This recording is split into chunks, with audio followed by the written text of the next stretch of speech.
বন্ধুরা আজকে আপনাদের দেখাবো পাইনরি স্পিকার। মনে করেন আমার এক কাস্টমারে মনে করেন মসজিদের এম দিয়ে ভোল্টেজ ঢুকে দিয়েছে, যেটা 110 বলে। ওই 110 বাইরের যে ভোল্টেজটা ওটা দিয়ে, ওটা তো চলে এলো মাইকের জন্য আর এলো কলম বক্সের জন্য। ওই কি করছে ওনায় ভুলে আর কি, ওনা ওই সেটটা চেক করছে, এই জন্য কয়েলটার ভিতরে আপনার কয়েলটা ভোল্টেজে দিছে, তখন ডিস্টার্ব হয়ে গেছে, কয়েলটা জ্বলে গেছে।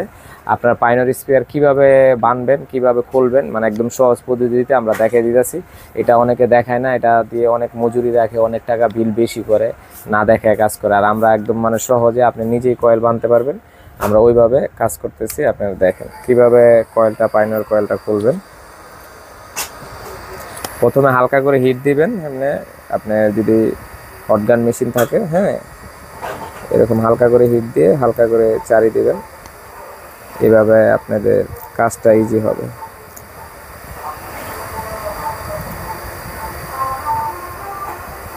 পাইনরি স্পিকার সচরাচর কেউ বানানোর ভিডিও দেখায় না কেন, অনেকে এটা একটা স্পিকার বানলে আপনার 1500-2000 টাকা মজুরি নেয়, বুঝছেন? এই জন্য এটা কেউ দেখায় না। এই জন্য আমরা এটা নিয়ে ইয়ে করতেছি, আমরা যাতে আপনারা অল্পতে শিখতে পারেন, নিজেই লাগাতে পারেন, এই জন্য আমরা এভাবে কাজটা করতেছি।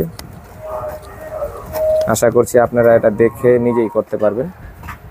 এই যে দেখেন পুরো ইজিতে খুলে ফেলছি, ঠিক আছে। আর এই যে দেখেন এটার কয়েলটা, এই যে 4 লেয়ারের কয়েল, যে এই যে দেখেন দুই সাইডে 2 লুপ করে থাকে। আর এই স্পিকার মানুষে 5-10 বছরও কাটতে পারবে না এরকম স্পিকারে। এটার কয়েল ময়েল কোয়ালিটি দেখেন, ভিতরের কোয়ালিটিগুলো অনেক ভালো। কিন্তু আপনার এটা এটা আমরা বাইরে থেকে, আসল কথা কি, পাইনরি স্পিকার বাইরে থেকে আমরা মনে করি 2.5 ইঞ্চির মতন দেখা যায় বাইরে থেকে, কিন্তু না, ভিতরে অরিজিনাল ভাবে এটা আছে হলো আপনার এলো। সবার আগে আপনি দেখেন এটার আটাগুলা লেগে থাকবে, আটাগুলো আগে উঠাইতে হবে, ঠিক আছে। এই আটাগুলা উঠাইয়া আপনি যে সাদা ভাবটা আছে, এই সাদা ভাবটা আপনি, এটা স্প্রে রং আছে, আপনি কালো একটা স্প্রে দিয়ে এটারে আপনি উল্টা করে, হ্যাঁ, পুরাটা রং করে নেবেন, না হলে কিন্তু এরকম অরিজিনাল গ্লেজটা থাকবে না, ঠিক আছে। ওইটা আপনি করে নিতে হবে, নিজে করে নিলে অরিজিনালের মতন দেখা